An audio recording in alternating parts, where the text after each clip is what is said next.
The Senate Banking Committee is marking up the Clarity Act as we speak, and it's just as contentious and entertaining as you would imagine. Meanwhile, yesterday we had the largest day of outflows from Bitcoin spot ETFs and crypto products that we've seen since January. What's going on there? What's happening under the hood? We're going to talk about that and a lot more right now on the Daily Wolf. Let's go.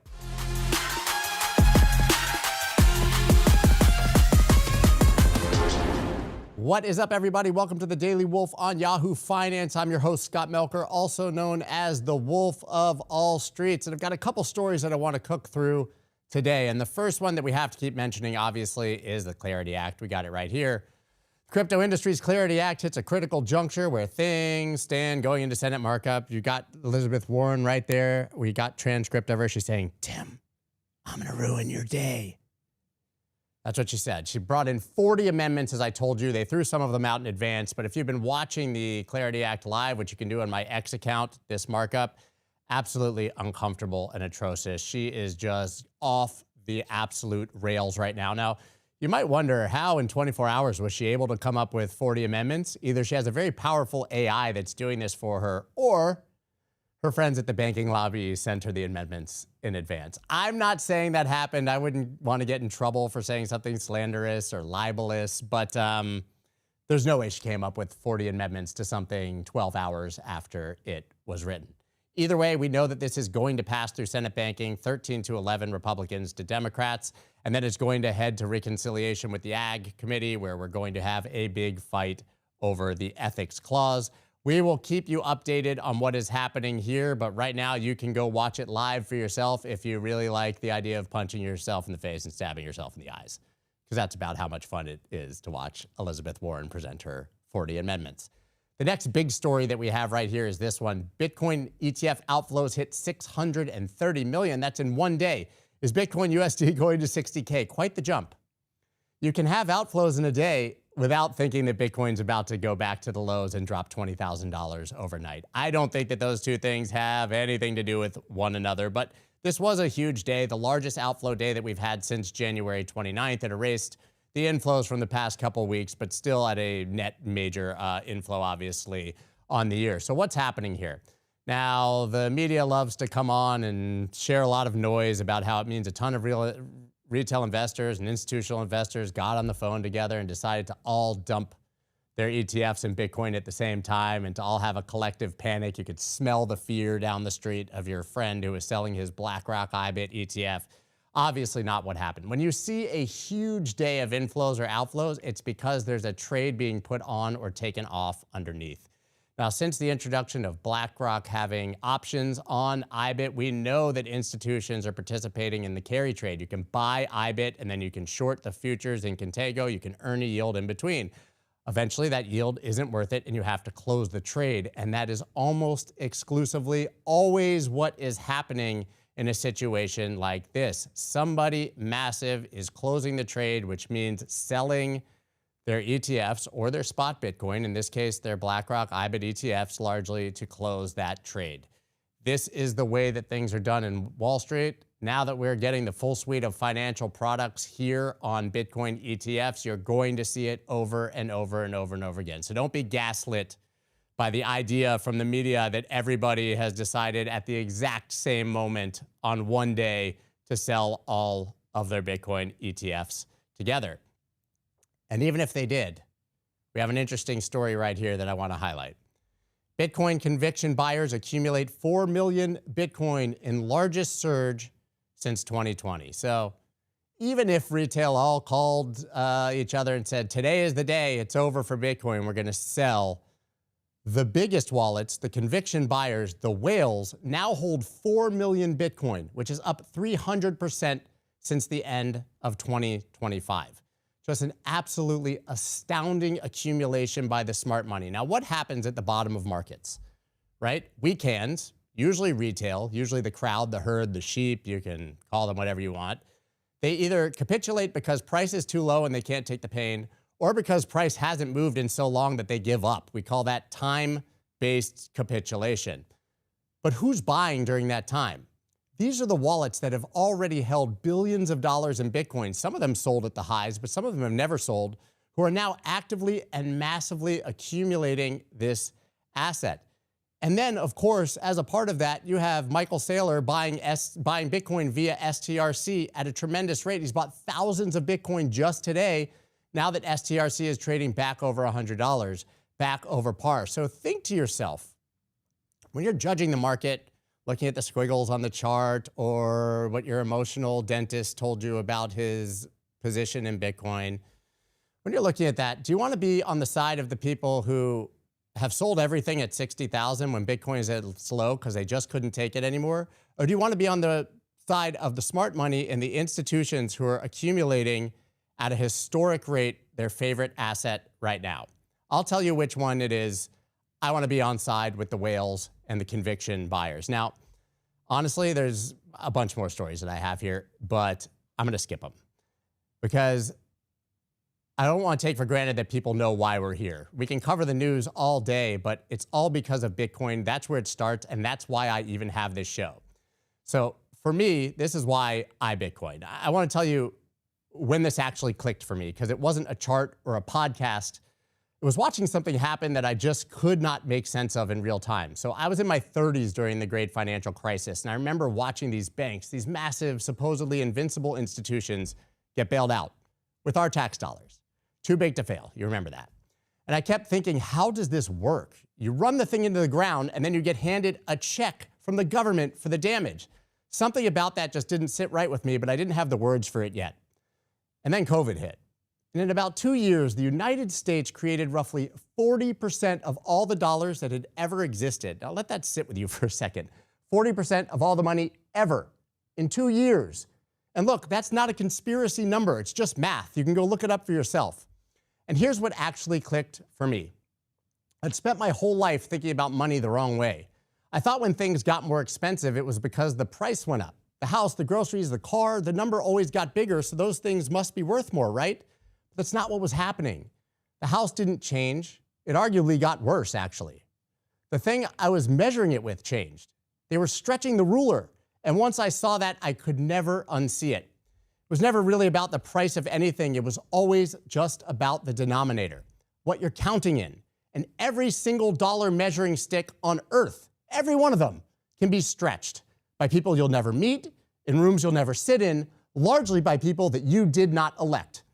And that was the moment it stopped being a feeling for me and it became a fact, because I finally understood what I'd been looking at my whole adult life.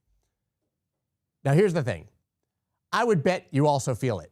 Every week, you get the raise, the number in your paycheck goes up, and somehow, you're still not further ahead. Groceries cost more. The rent went up again. That drink you used to buy in New York City for $15 is now $47. The same life you had a few years ago just quietly costs more to keep. So you're running faster, you're earning more, but you feel like you're standing in the exact same place. It's not bad luck. And that's not being bad with money. It's a tax, a silent one. And nobody voted for it. Nobody ever sent you a bill. And it comes out of every dollar you've ever earned and every dollar you've ever saved. Now, we call it inflation, but let's name it what it really is. It's the slow confiscation of your time. Because money is really just stored work. It's the hours of your life turned into something that you can hold. And when they print more of it, they're not creating wealth. They're just reaching into everybody's stored work, into their pocket, and skimming a little bit off the top. And they do it quietly, constantly, and literally forever. Welcome to the hamster wheel. The problem is you were never supposed to win this race. The track's moving backwards under your feet. And when I say you didn't vote for it, don't think that this is a left or a right thing, because it isn't. When it comes to printing money, there is no opposition party. Both sides do it, every administration, both teams, same money printer. On monetary policy, it is a uniparty. So this isn't about voting harder for the other guy next time. There are no other guys. That's the whole point. And it's exactly why you need a kind of money that doesn't care who's in charge. And here's the part that should actually make you pissed off. Money should have one job. One. It's supposed to hold the value of your work until you need it. You put your hours in today, they're still your hours when you go to spend them in 10 years. That's it. That's the entire contract, a place to keep what you earned. And it just doesn't do that anymore. So now you're told the fix is to become something you never asked to be, an investor. Study the markets, learn the charts, build a portfolio, time the cycles right.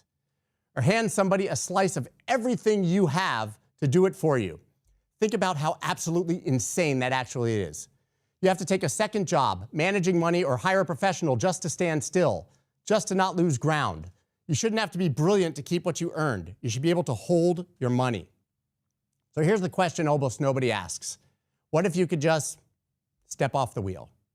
Not earn more, not budget harder, not hustle for a third income stream, just opt out of the thing that's quietly draining you. And for all of human history, the answer was, you can't. There's no exit. Every kind of money you could hold was controlled by somebody who could make more of it. Bitcoin is the first exit that's ever existed. And once you understand why it's an exit, you understand why the people who get it never go back. And it comes down to one idea that breaks the entire trick. You can't print Bitcoin. There will only ever be 21 million. The supply is fixed, the schedule is public, and there's no committee, no crisis, no emergency, no election that can unlock a single extra coin. Remember that ruler I told you about? The one they kept stretching? This is the first one in history that nobody can. That's what people mean when they say one Bitcoin is one Bitcoin. It sounds like a stupid slogan until this exact moment, and then you realize it's the whole point. It's the one denominator that holds still, 21 million. The ruler doesn't move and it doesn't stretch. So it's the first money in history where saving actually works the way you always thought saving was supposed to work. Where the hours you stored stay the hours you stored, you're not fighting the wheel anymore, you're entirely off of it. And here's the other thing. There's nobody in charge of it. No headquarters, no CEO, no central bank, no off switch. The record of who owns what is sitting on thousands of computers all over the world, all checking each other every few minutes, forever. There's no door to knock on, which means there's no door anyone else can knock on either. It's not run by good people instead of bad people. It's run by no people. It's run by math, and math doesn't get greedy, math doesn't get scared, math doesn't call an emergency meeting for a bailout. Remember, there are no other guys to vote for. Well, this is the version of money that doesn't need them. And it's yours. Not a number on a screen that belongs to a bank that's holding it for you. The actual thing, held by you, with a key only you control. You can carry your entire life savings across any border in the world inside your own head. You can send it to anyone, anywhere, any hour of any day without asking a single institution for permission. Look, your whole life, your money has been sitting in somebody else's building, under somebody else's rules, available on somebody else's schedule. Bitcoin is the first money that can truly, completely only be yours. So look at what you've actually got here. A money nobody can print, so the silent tax can't touch it. A money with no center, so nobody can freeze it or seize it or decide your fate in a room that you're not in. A money you hold yourself, so it's finally actually yours. That's not an investment product, that's an escape hatch from a system whose only move when it breaks is to quietly hand you the bill. So you don't buy Bitcoin because you think the price goes up. You buy it because you finally understand the game that's being played with your life's work. And Bitcoin is the first chance anyone's ever had to just stop playing. The price going up over time, that's not the reason. That's just what tends to happen when the rest of the world slowly figures out the same thing that you just did. And I'm not going to lie to you, Bitcoin, because everybody else will actually. This is not free money, and it's not a sure thing. The idea is sound, but the road is rough. Rules can change. The technology faces real long-term challenges. And if you hold it yourself and you lose your key, there's no help desk, there's no second chance, and the price will test you. It'll fall hard and fast and at the worst possible moment, almost like it's designed to make you forget every word I just said. So don't bet the rent. Don't borrow to do it. Own an amount you can hold through the pain without flinching, because the people who lose with Bitcoin, they almost never lose because they were wrong. They lose because they didn't really understand what they were holding.